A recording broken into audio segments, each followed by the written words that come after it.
Vous écoutez IDFM, il est 21h. IDFM 98 de la bande FM, bonsoir à toutes et à tous. Ce soir, nous allons aller jusqu'au kilomètre zéro. C'est un chemin, le chemin du bonheur, avec Maude Ankawa. Elle est passionnée par les relations humaines. Elle signe son premier roman riche d'enseignements et rempli d'espoir. Il changera pour toujours votre compréhension des autres et vous rappelle l'essentiel de la vie. Vous devez trouver à l'intérieur de vous-même l'endroit où rien n'est impossible. Ça, c'est une phrase de Deepak Chopra. Maude Ankawa, je suis très heureuse de vous avoir avec nous sur l'antenne ce soir. C'est moi qui vous remercie. Je suis très très heureuse à mon tour, vraiment. Alors, je vous ai demandé de vous présenter parce que vous ressemblez un peu à votre héroïne dans ce roman, mais pas tout à fait. C'est juste. Alors, je ressemble, oui, parce que quand on écrit un premier roman, je pense qu'on y met beaucoup de soi. Ça reste un roman. Alors moi, je viens du monde de l'entreprise. Comme Maëlle, j'ai fait mon parcours en tant que directrice financière dans des startups et puis dans des agences de publicité. Et donc, je chemine dans ces réflexions depuis plusieurs années. Et l'entreprise, c'est pourquoi je suis passionnée par les relations humaines, parce que l'entreprise, c'est aussi ces relations humaines. Donc voilà, j'ai fait une formation dans la finance et puis j'ai continué en entreprise. Alors donc, votre héroïne s'appelle Maëlle, elle est directrice financière d'une start-up en pleine expansion, elle vit au rythme effréné de ses journées, sa vie se résume au travail, au luxe et à sa salle de sport, ses rêves, elle se demande quel rêve elle a encore, elle en a plus. Cette vie bien rodée ne lui en laisse pas la place, jusqu'au jour où sa meilleure amie, Romane, lui demande un immense service. On peut raconter un peu l'histoire, oui, bien sûr, quand même. Hein. Alors, qu'est-ce qu'elle lui demande, Bien sûr, Romane ? En fait, donc c'est une amie qu'elle voit pas très souvent, puisqu'elle a peu de temps, elle est beaucoup elle est beaucoup dans son travail. Et puis un jour, cette meilleure amie lui demande de la rejoindre, et elle se retrouve à un endroit où elle est souvent, à l'école normale sup. Dans cette rue, en fait, Maëlle retrouve son amie et en fait, elle se retrouve face à l'hôpital Curie, et parce que son amie lui explique que finalement elle est atteinte d'un cancer, et elle lui demande un service important, là où elle a jamais rien demandé à son amie, c'est de partir au Népal pour lui ramener une méthode qui pourrait la guérir. Lui ramener un livre. Exactement, une méthode, un livre qui pourrait la guérir, mais qui pourrait guérir le monde entier aussi. Exactement. Ce en quoi Maëlle ne croit pas du tout, puisqu'elle vient du monde, des chiffres. Son amie, elle est médecin, et donc elle vient pas non plus d'un monde tellement spirituel et autres. Donc Maëlle se pose des questions, et puis quand elle voit la teneur et l'engouement et l'enthousiasme qu'a Romane, cette amie qui est malade, elle décide de partir. Voilà. C'est-à-dire que Romane lui a quand même pris son billet. Hein. Exactement. Un billet d'aller. Donc elle va partir. Elle va partir au Népal. Elle va partir. Elle va faire l'ascension des Annapurna. Je vous ai posé. C'est un véritable parcours initiatique. Je vous ai posé la question, Maude Ankawa, si vous êtes allée là-bas. Oui, alors j'y suis allée. Alors pas dans les conditions de Maëlle, parce qu'elle y va forcée, entre un remords et un regret. Moi, j'y suis allée pas forcée. J'avais vraiment envie d'aller là-bas, donc j'y suis allée pour la première fois en 2010. J'ai fait d'ailleurs le tour des Annapurna, donc c'est un voyage que je raconte et un voyage que je raconte et aussi de rencontres. Donc les personnages secondaires, certains sont réels. Et j'y suis retournée en 2012 pour une l'association avec une amie de Véronique Jeannot sur le fait de pouvoir aider des Tibétains à s'insérer. Donc c'est quelle association ? Graines d'avenir. Graines d'avenir. Et ça s'occupe des enfants. Voilà, la réinsertion des Tibétains, en fait, qui n'ont pas de statut social là-bas, qui sont acceptés au Népal, mais qui n'ont pas de statut. Ça veut dire qu'ils n'ont pas d'identité, ils ne peuvent pas accéder à l'école. Et cette association propose justement de pouvoir les aider. Donc vous pouvez parrainer en France un Tibétain, un enfant, ils le suivent toute sa scolarité, sous forme de. Mais vous le voyez, c'est pas comme les anciens. Est-ce que vous pouvez le voir, l'enfant ? Oui, complètement. Oui, parce qu'il y avait. Vous pouvez même aller à sa rencontre là-bas. Donc je suis partie avec cette amie qui elle avait qui s'occupe et de l'association, mais aussi de ses enfants. Et elle était marraine d'une de ses enfants, et on a pu la rencontrer, donc c'était très très chouette. Non, c'est vraiment réel, et c'est pas, c'est des enfants attitrés.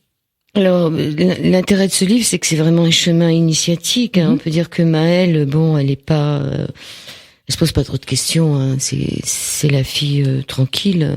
Oui, c'est la fille qui finalement n'a pas grand-chose dans sa vie parce que elle est tellement prise par son travail qu'elle se croit importante parce qu'elle a quand même des responsabilités, c'est quand même un travail de pouvoir et finalement elle se laisse un peu embringuer dedans parce que ses relations sentimentales ont plutôt échoué et toute son énergie est centralisée sur son travail, un peu de salle de sport histoire de rentrer dans cette mondanité parisienne, mais ça se résume à ça, sauf qu'elle se rend pas compte finalement qu'elle est complètement en dehors de sa vie et qu'elle est déconnectée, coupée d'elle-même. Elle a vraiment l'impression que sa boîte va s'écrouler si elle est pas là, parce que c'est quand même quelque chose qu'elle a créé. Hein. C'est un peu son bébé, la boîte, enfin là où elle travaille. Oui, et en même temps, relativisons. Elle est directrice financière d'une start-up de 300 personnes. C'est pas non plus. Mais finalement, il y a plus que ça qui compte. Il y a plus que tout ce qu'elle peut donner là, parce qu'elle travaille 15 heures par jour et week-end compris, pour ne pas connecter ce vide, pour ne pas se connecter à elle-même. Et effectivement, comme vous le disiez, c'est un voyage initiatique à la rencontre de soi. Donc, elle va faire des rencontres qui vont lui permettre de lui donner des clés. Finalement de compréhension, et de cette compréhension elle va cheminer vers ce pourquoi elle n'a plus rien autour d'elle ou qu'elle passe à côté d'elle et pourquoi donc elle ne connecte plus ce bonheur, parce que finalement travailler ça, oui, ça lui ramène de l'argent, ça lui ramène une certaine liberté autour de l'argent, mais elle n'a plus de joie intérieure, elle n'a plus l'essentiel qui est ces relations simples, ces relations profondes et vraies avec les autres. Alors il y a Maya. Maya, c'est une femme qu'elle va rencontrer là-bas. La première femme qu'elle va rencontrer, qui lui dit: chaque instant que tu perds à être malheureuse ne te sera jamais rendu. Tu sais où commencer ta vie, mais pas quand elle s'arrête. Une seconde vécue est un cadeau que nous ne devons pas gâcher. Le bonheur se vit maintenant. Si tu penses qu'être ici est une obligation, tu vas vivre des moments difficiles ces prochaines heures, car la montagne est un miroir géant. Elle est le reflet de ton âme, le reflet de ton état d'être. Le chemin du bonheur, c'est aussi le sous-titre de votre livre. Donc, elle va être obligée de lâcher beaucoup de choses, mais elle va être obligée de lâcher son regard sur le monde ancien pour regarder des nouveautés. Oui, et puis elle va être obligée d'apprendre à vivre au présent, parce qu'il n'y a pas de joie. Donc, le bonheur, pour moi, c'est un état d'être, un état de bien-être, à l'inverse de la joie, qui est une émotion. Et elle va apprendre finalement à reconnecter le présent, puisque, comme on lui explique, le passé n'existera plus jamais, le futur n'existera jamais. Seul l'instant présent existe. Et donc, reconnecter cet instant et considérer que dans cet instant, j'ai le choix d'être mal, d'être bien. Et c'est vraiment un choix. Et c'est un des éléments principaux de ce livre. C'est qu'on est responsable de notre état d'être. On n'est pas responsable des éléments extérieurs, mais on est responsable de notre état d'être. Ce que dit Aristote, vous l'écrivez à la page 73, Aristote dit que nous sommes ce que nous répétons chaque jour. Donc si on se lève le matin en se disant qu'on est malheureux, on sera malheureux toute la journée.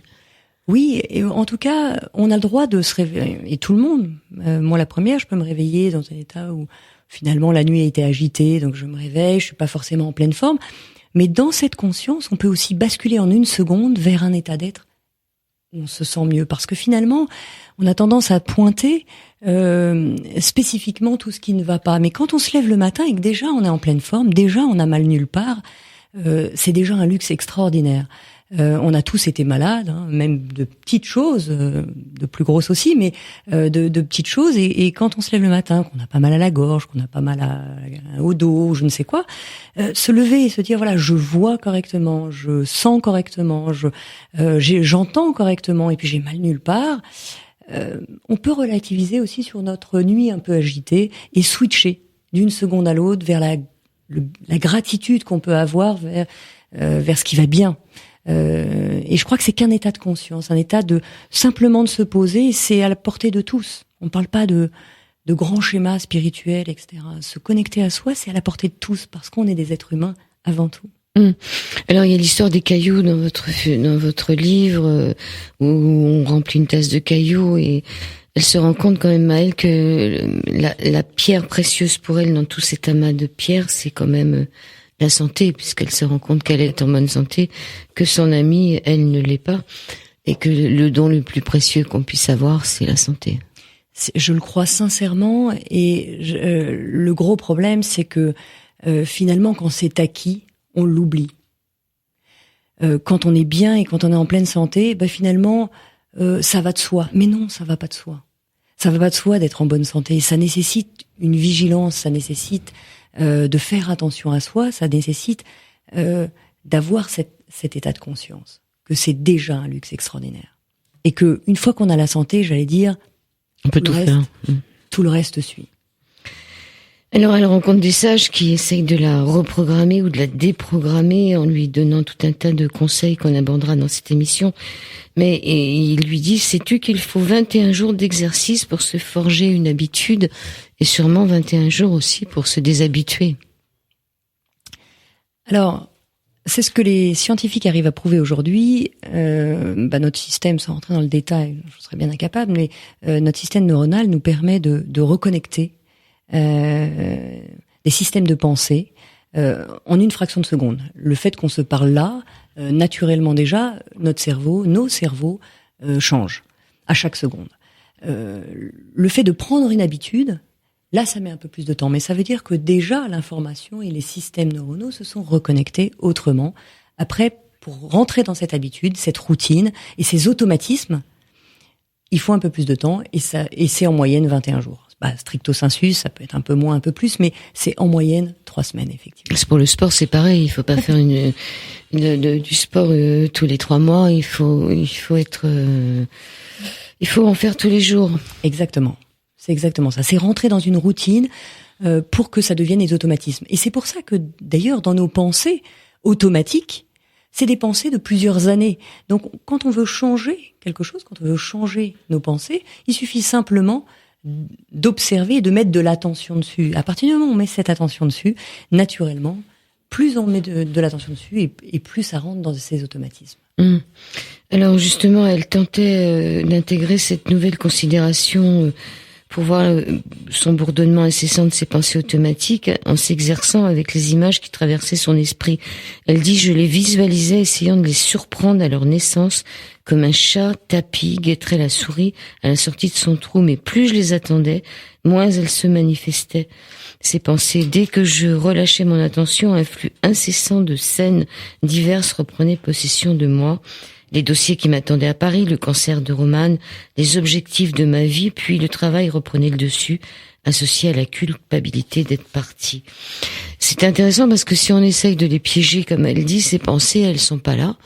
Et c'est quand on les laisse venir qu'elles viennent toutes seules. Alors c'est ça, et là j'encourage chacun à faire l'expérience, parce que quand on se pose une minute, quelques secondes même, et qu'on essaye de traquer ce qui nous cause souci, ce qui nous fait, ces pensées automatiques qui arrivaient tout le temps et qui nous peinaient, ou parce qu'il y a un problème, parce que dès qu'on se met à essayer de les traquer, on n'y arrive plus, elles ne viennent plus. Et à la seconde où on lâche cette attention, les pensées automatiques reviennent. Et ça, c'est un exercice très intéressant à faire, parce que on se rend compte que finalement, il n'y a pas de pensée négative ou de souffrance liée à des pensées négatives si simplement on y met de l'attention. Quand on est dans cet instant présent, à ce moment-là, elles disparaissent. Dès qu'on se projette, ah oui, mais si, quand même, il arrivait ça, et puis si je n'arrivais pas à faire ci, ou si mon image était comme ça, immédiatement, la souffrance revient. Donc il n'y a pas de souffrance dès qu'on est dans la conscience de l'instant présent. C'est difficile d'arrêter le temps aussi, de rester...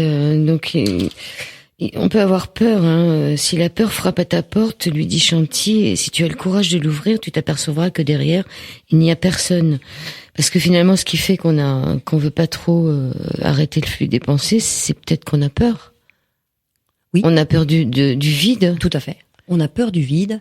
Et on a peur de sortir de notre zone de confort dans laquelle on est vraiment installé, parce que c'est du connu. Et dès qu'on est dans du connu, même si on y est mal, bien souvent on préfère y rester.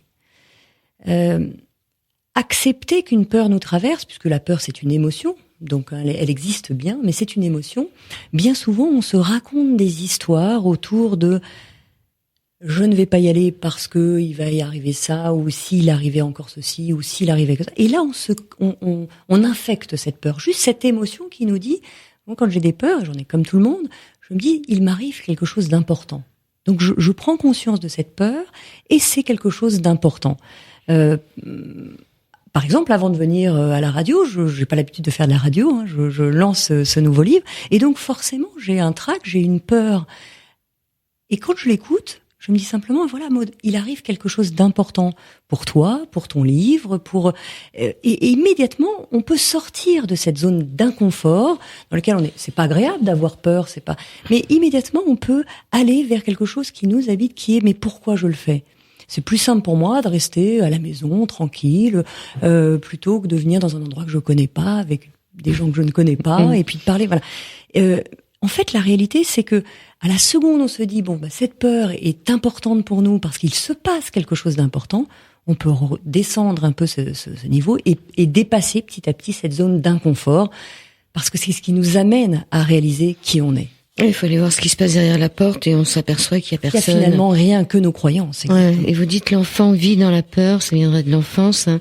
Il manque d'autonomie, il se nourrit du regard de ses parents, il se sent abandonné lorsque l'on détourne l'attention de lui. Il cherche l'amour de l'autre, il ne sait pas encore s'en donner. Le problème vient de son entourage et sa colère est alimentée par son orgueil. L'adulte, lui, s'oxygène seul, il sait se rassurer, il reconnaît que sa douleur prend son origine dans sa propre création, mais il perçoit aussi les solutions en lui. Donc cette peur qu'on a finalement, elle viendrait de l'enfance. Alors c'est aussi une analogie entre l'état adulte et l'état enfant. Et on est tous enfants. Il y a toujours un enfant qui sommeille en nous, avec toutes ses blessures. Et en fait, quand l'adulte qu'on est devenu peut rassurer cet enfant, naturellement, la peur s'étiole. En réalité, à la seconde où on est centré avec nous, on a envie d'être et se réaliser tel qu'on est, notre ego, qui peut être adulte ou enfant, mais notre ego vient tronquer cette réalité et de fait, on n'arrive plus à se connecter à ce qu'on est. Et là, on a peur parce que c'est inconnu, parce que c'est difficile. Donc, je dirais pas que la peur vient de l'enfance, parce que en tant qu'adulte, on a des peurs, hein, bien sûr.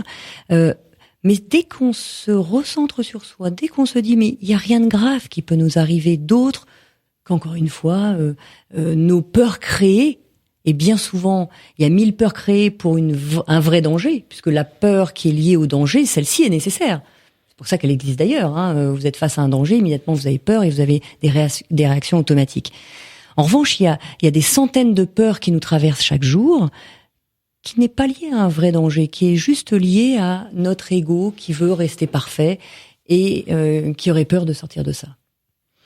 Donc l'intérêt, c'est d'identifier la situation dans laquelle je me trouve et ne pas la juger. Lorsque l'enfant qui est en moi domine, je le rassure en lui expliquant que je l'accompagnerai jusqu'à la fin de sa vie. Je m'engage envers lui à ne laisser personne lui faire de mal. L'homme que je suis devenu ou la femme que je suis devenue est armé pour le guider. Viens, je t'emmène, où l'illusion devient réalité. Viens, je t'emmène, derrière le miroir de l'autre côté. J'ai tellement fermé les yeux, j'ai tellement rêvé que j'y suis arrivée. Nous sommes partis aujourd'hui très loin, au kilomètre 0, avec Maud Ankawa et avec Maëlle, cette directrice financière qui veut absolument sauver d'un cancer son amie qui lui demande. Nous sommes partis jusque en Annapurna. Nous avons vu en première partie d'émission que le bonheur se vit maintenant, qu'il était très important d'avoir une santé, une bonne santé, de faire attention au flot de ses pensées. On a vu aussi comment la peur pouvait nous empêcher d'atteindre ce bonheur. Et puis, j'aimerais qu'on aborde maintenant, Maud Ankawa, j'aimerais qu'on aborde cette croyance. Finalement, vous écrivez que cette croyance s'applique au matériel comme à l'intangible. Donc, les futilités dans lesquelles nous nous perdons alimentent l'illusion de notre absence de temps. Et c'est en retenant ce que nous possédons que nous limitons à ce que nous avons. Nous nous coupons de la circulation des énergies. Je passe un peu du coq à l'âne, mais c'est pour nous amener sur l'état de confiance, repose sur l'abondance. C'est-à-dire que c'est pas parce qu'on a plein de choses qu'on est dans l'abondance et qu'il faut savoir lâcher, et que la confiance, elle passe par cela aussi. Avant tout, c'est exactement ça. C'est-à-dire que on se perd dans des futilités et donc on remplit ses plannings aujourd'hui au maximum pour se donner une importance, pour se donner une illusion qu'on est quelqu'un d'important et qu'on a pris des responsabilités. On se coupe de qui on est réellement, puisque l'être humain a besoin de ses relations, a besoin de ses partages. Et en fait, un des fondamentaux de l'état de bonheur, c'est justement ce partage, de partager, de donner. On a l'impression que quand on donne, on se démunit. Ça, c'est l'ego fait sa définition très claire, qui est si je donne, j'ai ça de moins. C'est pas vrai. Si je donne, au contraire, je me remplis de cette autre énergie qui est ce flux général d'unité. Et au contraire, on se rend compte que tous les plus beaux souvenirs qu'on a quand on pose la question à quelqu'un, qu'est-ce qui t'a rempli le cœur, c'est souvent dans ces moments de partage avec des amis, avec de la famille, avec sa femme, son mari, ses enfants. Donc c'est en donnant quelque chose, en donnant de soi, en donnant de son temps, en donnant même de l'argent, on se remplit de ce bien-être. Et de la même façon, quand on partage quelque chose, mais même une pensée, on est plus riche à deux. En vous donnant une clé, je me démunis pas de cette clé, au contraire.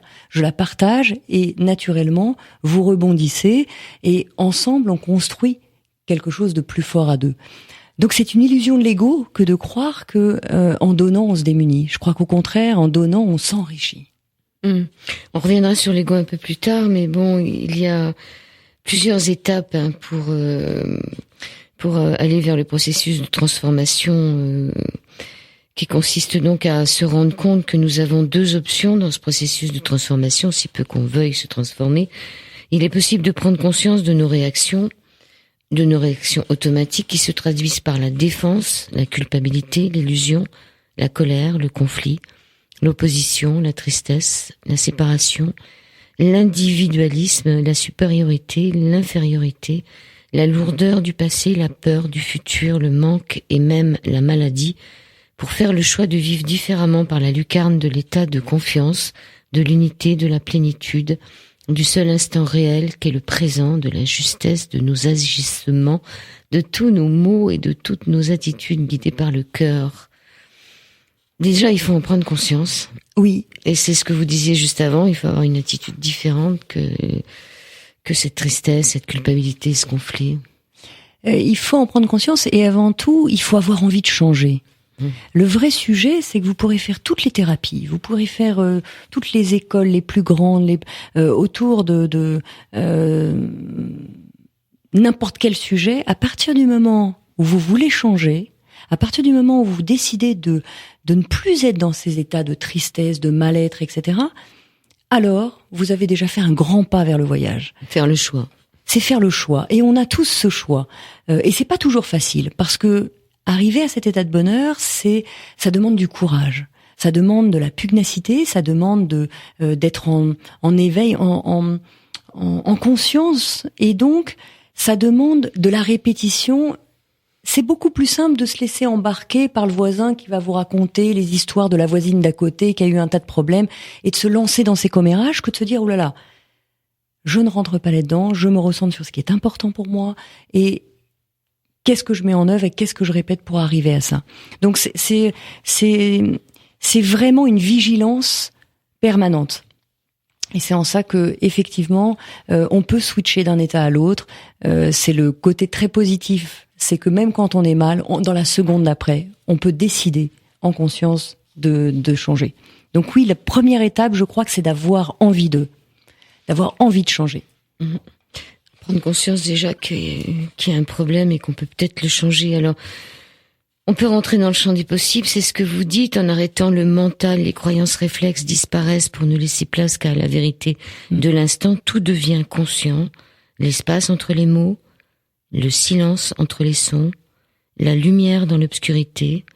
Nous pénétrons dans la vibration du cœur pour nous fondre dans le seul sentiment réel, l'amour. C'est de cet état que tu peux créer tout ce que tu souhaites en accédant à une dimension plus élevée, celle du champ des possibles. Oui, c'est pour moi un élément important parce que on se rend compte que pour avoir l'esprit clair et puis pouvoir connecter ce qui est important pour nous, c'est pas dans une agitation permanente. C'est un peu comme si vous preniez une bouteille, que vous mettiez de la terre dedans et que vous secouez avec de l'eau. Vous allez avoir une espèce de à travers cette la bouteille transparente, vous allez voir une espèce de liquide noirâtre. Et si vous voulez voir clair, il va falloir vous poser et attendre que la boue redescende au fond pour commencer à avoir l'esprit clair. Donc c'est ça, je crois que pour accéder à l'espace de tous les possibles, il faut faire silence, il faut arrêter de s'agiter dans tous les sens. Et à ce moment-là, on peut se reconnecter à ce qui nous fait vibrer le plus profond. Et quand on connecte ça, immédiatement la créativité se met en place. Et c'est vrai pour tout. Quel que soit votre métier, quelles que soient vos envies, le vrai sujet, c'est d'arriver à comprendre ce qui nous anime au fond de nous. Et ce qui m'anime moi est différent de ce qui vous anime vous, ce qui est différent de ce qui anime X ou Y. Mais le vrai sujet, c'est qui je suis et qu'est-ce qui me fait vibrer. Et à ce moment-là, dès que vous reconnectez ça, vous avez accès à ce que j'appelle effectivement le champ de tous les possibles, où tout devient possible.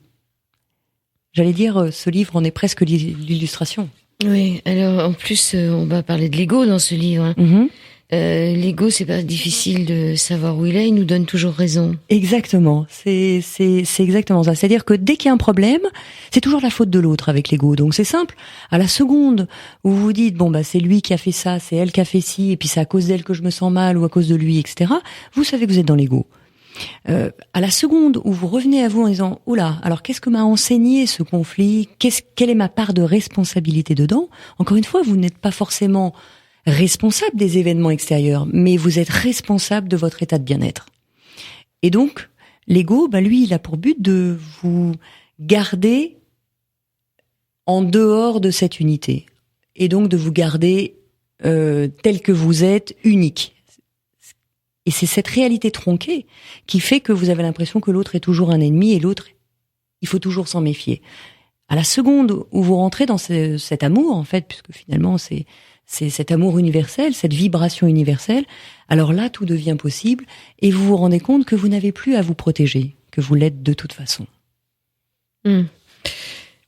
On est aussi, donc toujours dans ce livre, vous dites que nous entrons dans une ère inédite, celle de l'énergie pure, puisque finalement ce que va chercher Maëlle, c'est quand même un manuscrit qui est censé soigner la Terre entière de manière tout à fait innovatrice. Alors, dans cet espace, notre âme prend le dessus sur nos automatismes et déprogramme une à une nos cellules avec de nouveaux codes qui nous libèrent des mémoires polluées. Nous parvenons à une autre compréhension. Nous expérimentons l'unité dans une dimension vibratoire unique. En comprenant que la dualité n'est qu'illusion, nous commençons à tester une forme de communication novatrice, l'intuition où les pensées se manifestent en connexion avec l'énergie universelle. Alors ça, c'est un thème qui me tient à cœur parce que le ressenti que je pouvais avoir depuis des années, c'était celui-là. Je me suis rendu compte qu'à travers des lectures, il y a beaucoup de philosophie, mais même aussi de religion qui parlaient de cette unité, et puis même des peuples primitifs qui lançaient ça. Aujourd'hui, ce qui est intéressant dans 2017, 18 maintenant, oui, 18. Ce qui est intéressant, c'est de voir que la science s'y intéresse de plus près parce qu'on a des possibilités de mesures qui nous permettent réellement de pouvoir prouver chimiquement physiquement et mathématiquement que on ne serait qu'une grande vibration. Que tout est dans tout. Que tout est dans tout et qu'on est qu'une grande vibration. Et il suffit pas forcément d'étudier et de faire de grands schémas. On s'aperçoit qu'on est, et ça c'est clairement prouvé, qu'on est créé de cellules, et ces cellules, ce sont des molécules, et ces molécules, si on rentre un tout petit peu en chimie, c'est un atome. Oxygène, hydrogène pour l'eau, puisqu'on est composé quand même de beaucoup d'eau. Mais au-delà de ça, ce sont que des molécules qui sont composées d'atomes. Et un atome, c'est quoi? C'est un tout petit noyau avec des électrons qui tournent autour. Et la proportionnalité entre ce noyau et les électrons, la distance est la même en proportionnalité de la Terre au Soleil. Ce qui veut dire que entre ce noyau et les électrons, c'est du vide. Ce qu'on n'arrive pas encore à prouver, c'est l'intelligence de ce vide. Mais la réalité, c'est que si on est en macro et qu'on se regardait en macro, alors il n'y a pas de séparation entre vous et moi.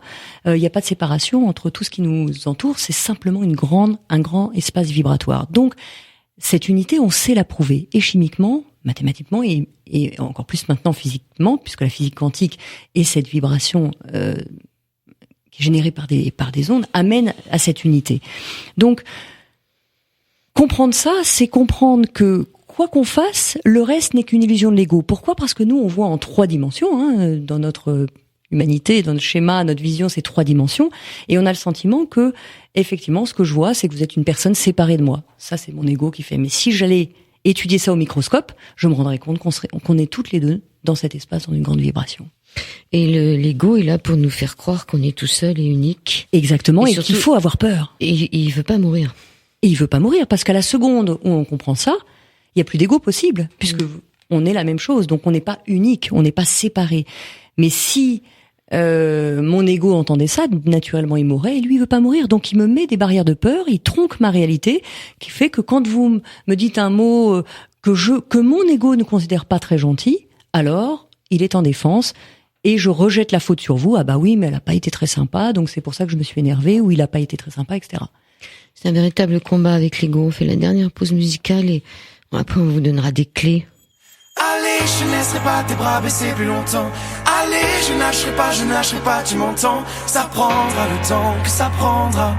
Et ton combat, tu m'entends. C'est mon combat. Arcadian sur l'antenne d'IDFM sur le 98 de la bande FM. Et vous seriez prêts d'aller jusqu'où iriez-vous pour sauver une amie? C'est ce qu'a fait Maëlle, directrice financière d'une start-up en pleine expansion, qui décide de tout quitter pour sauver son amie qui est malade, qui l'envoie au Népal. On parle de ce livre Kilomètre Zéro avec Maud Ankawa, qui est en direct sur l'antenne d'IDFM, et on vous a promis de vous laisser des clés, donc laissez-lui à Maud Ankawa vous donner 3 clés qui lui ont permis de changer sa vision, la vision de ses relations avec les autres. La première est que elle n'est jamais, et nous ne sommes jamais victimes du monde que nous voyons. Pour accéder à la paix intérieure, il est nécessaire de le regarder avec bienveillance et non pas comme une menace. Ça, c'est la première clé. Ce qu'on se disait à la seconde tout à l'heure, c'est ça, c'est de se rendre compte qu'on n'est pas victime et qu'on peut basculer de l'autre côté, et que c'est l'ego qui est toujours victime et qui nous fait croire qu'on est des victimes du monde. Donc il peut nous arriver des choses douloureuses, et il nous arrive tous des choses très douloureuses, mais on peut en tirer parti, en tirer des forces, et je crois que c'est à travers ces... j'ai une amie, Christine Michaud, qui dit ce sont des cadeaux mal emballés. À travers ces cadeaux mal emballés, je crois qu'effectivement on est ce qu'on est à cet instant-là parce qu'on a vécu aussi tout ça. La deuxième clé, c'est d'arrêter toute supposition. Lorsque vous avez pris conscience que vous interprétiez tout ce que faisaient ou pensaient les autres, j'ai compris que je perdais une grande partie de mon énergie. Je croyais que je perdais donc une grande partie de mon énergie, et je croyais à mes hypothèses comme une réalité, créant des problèmes inexistants. Faut arrêter de savoir ce que les autres pensent.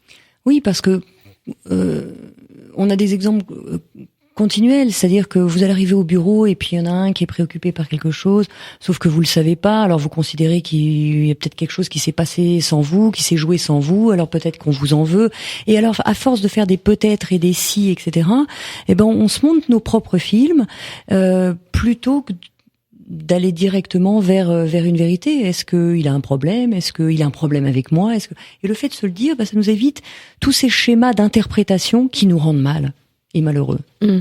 Arrêtez aussi de se comparer aux autres, arrêtez de se justifier.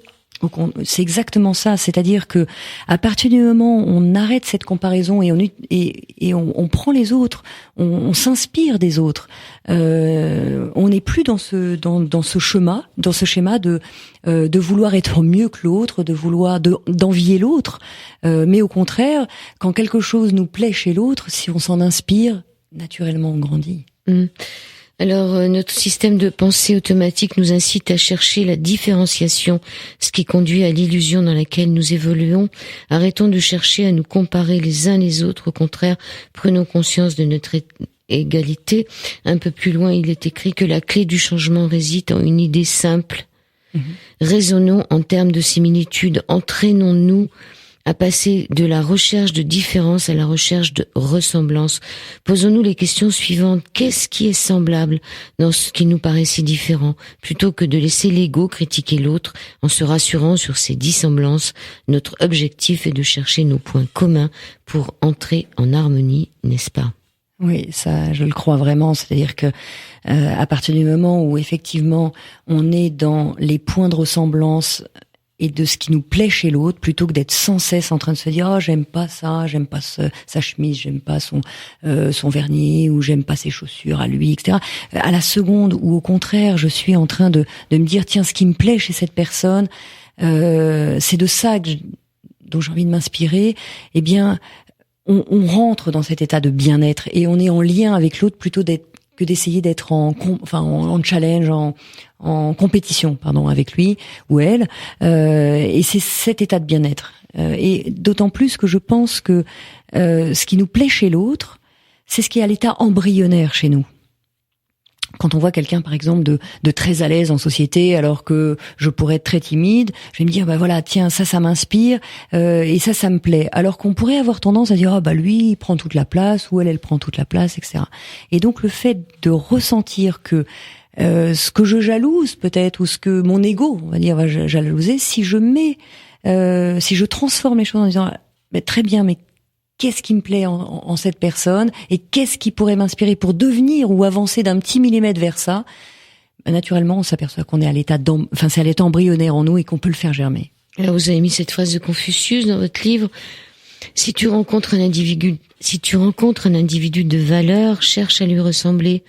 Si tu rencontres un individu médiocre, cherche ses défauts en toi-même. C'est ça, c'est vraiment le reflet de l'autre, parce que de la même façon, quelqu'un qui nous exaspère, c'est quelqu'un qui vient gratter un problème non résolu en nous. Ça, je le crois aussi beaucoup. Donc encore une fois, c'est toujours un cadeau. Quand on a quelqu'un qui avec qui on a passé une mauvaise soirée à travers plusieurs connaissances, cherchons en nous ce qui nous a gratté. Cherchons en nous ce qui n'est pas résolu en nous. Parce que finalement, vous allez venir avec votre conjoint ou un ami, etc. Et lui, il l'aura trouvé très sympa, bizarrement, alors qu'il le connaissait pas non plus. Donc, qu'est-ce qui fait que c'est venu gratter un truc en moi? Et donc, ça devient un cadeau, ça devient une source d'apprentissage et un moyen de grandir, finalement. Alors, vous dites qu'il est difficile de ne rien juger. Lorsque vous rencontrez quelqu'un, je ressens si ça colle ou pas. Je sais qu'avec certains, ce n'est pas la peine de perdre de temps, et la personne à qui vous dites ça dit « Je pourrais aussi le formuler différemment, n'est-ce pas ? Certaines personnes me renvoient vers mes problèmes non réglés.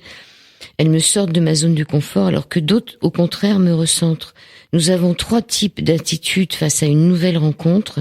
Soit nous ressentons une profonde attirance, soit un rejet immédiat, soit de l'indifférence. Les 2 premiers sont souvent plus marqués. L'individu qui nous inspire de l'antipathie fait appel à ce qui nous est laborieux de reconnaître chez nous.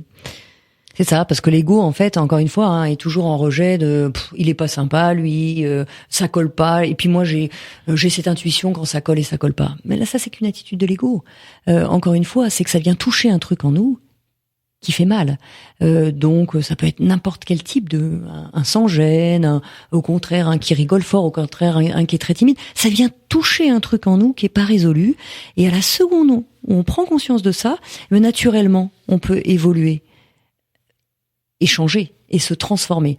Mais si on a cette vigilance de se dire, dès que c'est la faute de l'autre, c'est notre ego qui réagit, alors on a déjà une bonne clé pour se recentrer sur nous et se dire, bon, très bien, qu'est-ce que j'apprends de ça? Et attention, ça veut pas dire que tout le monde nous correspond et dans notre état actuel à T0 vibratoire de ce dont on a besoin. Et c'est pour ça que je crois aussi que il faut s'entourer de gens qui nous correspondent et qui nous font évoluer vers ce qui est important pour nous. Oui, et ça fait pas des autres des gens négatifs ou mauvais ou moins bons. Et l'indifférence alors, c'est quand... L'indifférence, c'est que, voilà, je pense simplement qu'on n'est pas dans ce champ vibratoire qui fait que ce qui me stimule, ce qui m'anime à un moment de ma vie, n'anime pas la personne au même endroit, c'est-à-dire qu'il est animé par d'autres choses, et c'est fine aussi, tout va bien. C'est que encore une fois, il est pas venu gratter quelque chose chez moi, il m'inspire pas plus que ça à ce moment-là, et peut-être que si je rencontre cette même personne 10 ans après, on va se rejoindre sur d'autres choses. Alors le titre s'appelle Le kilomètre zéro, on a la réponse à la page 281. C'est donc ça le kilomètre zéro, l'instant où tout commence et tout s'achève dans la perfection. Oui, je crois que c'est le seul instant qui existe en plus. Kilomètre zéro, c'est, je voulais prendre je voulais être sur ce titre qui est important pour moi parce que c'est une façon de dire que tout le reste n'existe pas. Il y a que cette seconde qui est en train de se passer là qui existe. Le reste n'existe pas. Donc c'est l'instant parfait. C'est l'instant où tout commence et tout s'achève dans la même perfection. Parce que ce qui se déroule dans le plan, ce qui se déroule dans nos vies est juste parfait pour ce qu'on a à vivre.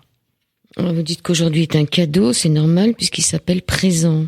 C'est une jolie phrase. Qui n'est pas de moi. Et je ne saurais pas qui dire de qui, mais qui n'est pas de moi, et que j'ai trouvé magnifique. Et je crois que c'est ça, effectivement, le présent est un cadeau. C'est un cadeau. Et d'en avoir conscience est vraiment un cadeau. Alors j'aurais aimé que vous lisiez ce passage-là, à la page 243, que ce soit vous qui le lisiez. C'est un moment où Mathéo, c'est la personne qu'elle vient retrouver pour qui doit lui passer ce manuscrit. Non, Jason. Ah bon, donc dites-moi, c'est la page 243. Oui. Et c'est à cet endroit-là, regardez. Quand il dit, je lui ai parlé de nos recherches, mais vous pouvez peut-être dire à quel moment du livre ça arrive. Alors, je lui ai parlé de nos recherches, il n'a pas été surpris. Il faut vous mettre devant le micro. Pardon. Je lui ai parlé de nos recherches, il n'a pas été surpris. Il avait lui aussi la certitude de l'unité absolue. Partant du principe que rien n'est séparé, ni les êtres ni les choses, et que nous ne formons qu'un, il nous a mis face au paradoxe que nous vivions. Nous ne pouvons être heureux dans l'illusion de la séparation, puisqu'elle n'existe pas. Pour sceller l'harmonie entre les êtres, nous devons admettre la réalité et agir en conséquence. Si notre hypothèse est de ne faire qu'un avec l'univers, nous devons nous concentrer sur la recherche de nos similitudes et non plus de nos différences, ces dernières étant illusoires. Une apparence que l'ego entretient pour assurer sa survie. En cherchant les ressemblances, nous retrouvons notre essence. Les douleurs ressenties au contact de tierces personnes ne correspondent qu'à nos problèmes non réglés. L'autre est notre reflet, il est un cadeau de la vie, il nous offre la compréhension de nos zones d'ombre. C'est bien résumé effectivement ce qu'on était en train de dire. Ouais, c'est chercher les ressemblances. Exactement. C'est vraiment être dans cet état de recentrage sur soi pour mieux pouvoir se tourner vers les autres. Et à partir du moment où on apprend à se connaître, à partir du moment où on passe du temps avec soi, alors naturellement, en éclairant notre chemin, en étant dans cet état de bien-être, de bonheur, parce que le bonheur est une philosophie de vie et un état, à ce moment-là, on éclaire notre chemin et on n'a plus besoin d'essayer de changer les autres et d'avoir raison. On a juste besoin de continuer notre route et d'éclairer notre chemin pour que les autres puissent éclairer le leur s'ils le souhaitent ou venir passer un temps sur notre chemin et près de nous et de s'éclairer de notre lumière. Mais je crois que c'est ça, ces interactions qui font que passer son temps à chercher à changer l'autre, c'est passer son temps à être dans son ego parce que c'est croire que ce qui nous anime, c'est ce qui est vrai. Or non, chacun a le droit d'être animé par des vibrations différentes et c'est ce qui fait qu'on peut se révéler et qu'on peut créer tout ce qui est en train de se créer. Arrêtez de se justifier. Arrêtez de se justifier, arrêtez d'essayer d'avoir raison. mais juste rester dans le lien, et ça aussi c'est un choix. Quand on est dans une conversation, soit on veut toujours avoir raison et puis l'ego prend le dessus, ou alors on reste en lien et puis la vérité n'est pas que ce qu'on voit, encore une fois, faisons attention à ce que l'ego veut nous montrer.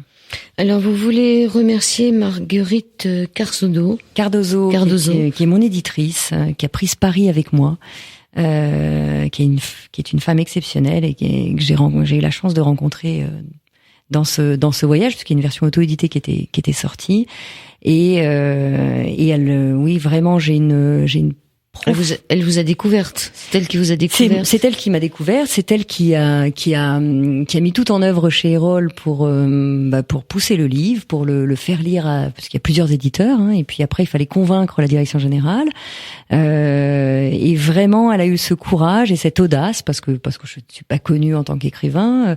C'est mon premier livre et ils suivent pas forcément les premiers auteurs, donc elle a eu beaucoup de courage et c'est un pari extraordinaire et toute l'équipe commerciale est derrière. C'est vraiment une très belle maison d'édition. Je suis très heureuse d'avoir signé avec eux. Voilà, qu'est-ce que vous pourriez dire? On va bientôt terminer l'émission.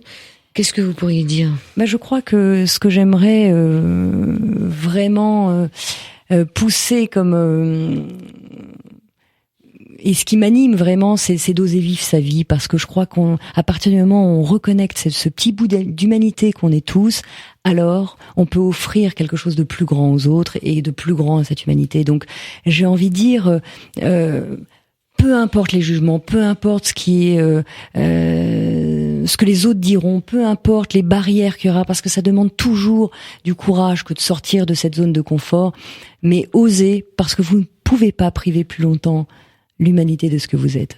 C'est une belle phrase. Vous ne pouvez pas arrêter les vagues, mais vous pouvez apprendre à surfer. Qui est Joseph Goldstein? Je ne le connais pas. En tous les cas, c'est une belle phrase. Hein. Et c'est une belle phrase, et c'est une phrase que je trouve inspirante. Alors, je suis pas très calée d'ailleurs sur les auteurs en général, mais j'essaie de m'inspirer de choses qui me donnent de la force. Et très souvent, je lis des citations, et je vais pas forcément plus loin, mais quand une belle citation me pousse, alors je m'y accroche, et c'en était une qui m'inspire vraiment. Vous pouvez pas aller à contre-courant, vous pouvez accepter ce qui se passe, vous pouvez accepter ce qui se passe de l'extérieur. En revanche, vous avez un énorme pouvoir sur votre état d'être intérieur. Et alors, vous ne pouvez pas arrêter les vagues, mais vous pouvez apprendre à surfer. À surfer sur quoi? À surfer sur la vie, c'est-à-dire que, encore une fois, il peut arriver n'importe quoi. Vous pouvez apprendre à être bien en vous, à avoir confiance en vous. Vous pouvez apprendre à vous aimer profondément pour pouvoir donner, justement. Donc les vagues arrivent, des événements extérieurs arrivent, et vous pouvez apprendre à vivre avec ces états difficiles ou avec ces douleurs. Il peut y avoir X choses, et pas forcément des choses très graves, mais vous pouvez apprendre petit à petit dans des choses plus futiles à ne plus être impacté. Et même dans des choses plus difficiles. À surfer. Donc le livre s'appelle Kilomètre Zéro. C'est un roman aux éditions Erol, sous-titré Le chemin du bonheur. Vous vous appelez Maude, sans E à la fin, Ankawa. Oui. On peut vous retrouver où? Alors là, maintenant, partout. Erol a justement fait un énorme travail. Et là, je dois dire vraiment dans quasiment toutes les librairies indépendantes, dans tous les grands réseaux de distribution, sur Internet, en e-book, donc vraiment partout. Là, je crois que c'est extraordinaire. Et redonner le titre de l'association Graines d'Espoir? Oui, de Véronique Jeannot. D'accord. Qui est une très belle association qui aide les Tibétains à avancer et à se réinsérer alors c'est un pays d'exil.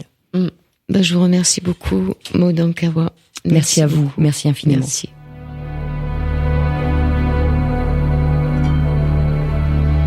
Sur les 98 MHz de la bande FM, chargez-vous en ondes positives.